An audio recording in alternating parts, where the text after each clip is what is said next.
ایسی مسجدیں میرے علم میں ہیں 20 سال ہو گئے کمبختوں نے مسجدوں کی تعمیر ہی مکمل نہیں کی اب تک.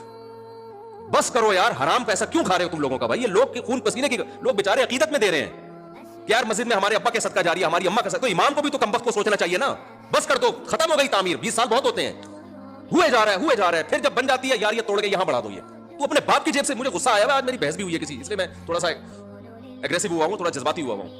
کوئی پوچھنے والا نہیں ہے, محلے والے سارے پتہ نہیں کیا گوشت نہیں کھاتے, کیا سبزی پہ پلے ہیں سارے. آج ایک امام کی کمپلین آئی, 20 سال پہلے آیا تھا ایک مسجد میں, آتا پاتا کچھ نہیں ہے, مفتی لگا دیا اپنے نام کے ساتھ, روحانی عامل بھی بن گیا, سارا خاندان گاؤں دیہات سے لا کے مسجد میں بٹھا دیا. مؤذن اس کا چاچا, اور مدرسے کا استاد اس کے ماموں کا بیٹا, اور اللہ بھلا کرے آپ کا خزانچی اس کی پھپھو کا بیٹا. یہ بعض ائمہ یہ لوگ یہ کام کر رہے ہوتے ہوتے کمیٹی کو آہستہ آہستہ کھسکا دیا.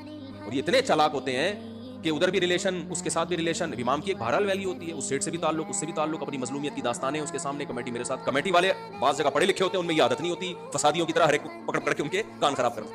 ہوتے ہوتے 20 سال میں مسجد پوری کس کے کنٹرول میں آ گئی؟ امام صاحب اور ان کا پورا خاندان بیٹھ گیا.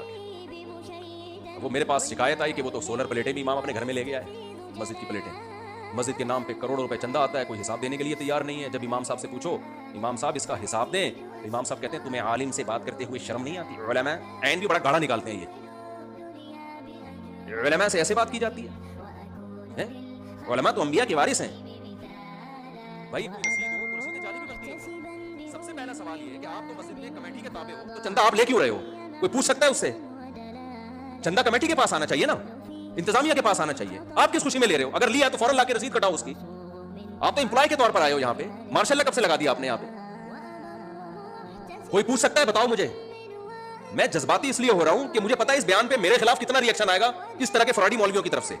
ہم سب سے زیادہ علماء اور مدارس کو, مولاناؤں کو سپورٹ کرتے ہیں, لیکن اس سپورٹنگ کا مطلب یہ نہیں ہے کہ جو 2 نمبریاں مولاناؤں کے ذریعے ہو رہی ہیں اس پہ خاموشی اختیار کر کے قیامت کے دن مجرم بن جائیں. جس امام سے آپ نے چندے کا حساب مانگا اور اس کو غصہ آ گیا, اس کا مطلب یہ 2 نمبر ہے, اس کو فوراً یہاں سے کیا کرو, بولو کک آؤٹ, نکلو یہاں سے. آپ غصہ کیوں آ رہا ہے بھائی تمہیں؟ اور امام صاحب نے کیا کیا کہ مزید اوپر کمرے بھی بنا دیے, اپنے بیٹے کی بھی شادی کرا دی. اب مسجد کے گھر میں اس کے 3 بیٹے بھی, بہویں بھی رہ رہی ہیں. اصولی طور پر شریعت میں مسئلہ یہ ہے کہ جب آپ کوئی وقف کی چیز استعمال کرتے ہیں تو جو وقف کا ملازم ہے اس کے لیے تو جائز ہے, اس کے بچوں کے لیے بھی, بیوی کے لیے بھی, بہت زیادہ گنجائش ماں باپ کے لیے. ہمارے جامعۃ الرشید میں قانون ہے کہ جامعۃ الرشید نے جن ٹیچروں کو گھر دیا ہوا ہے نا, پہلے ریٹرن میں لکھا ہے کہ جس بیٹے کی شادی ہوگی اس کو یہاں سے بولو نکلنا پڑے گا, کیونکہ یہ آپ کی نسلوں کے لیے نہیں ہے, یہ گھر آپ کے لیے, آپ امپلائی ہیں. تو جب تک آپ امپلائی ہیں آپ کو یہ گھر ملے گا, آپ کے والدین بھی رہ سکتے ہیں, بیوی بچے بھی رہ سکتے ہیں. جس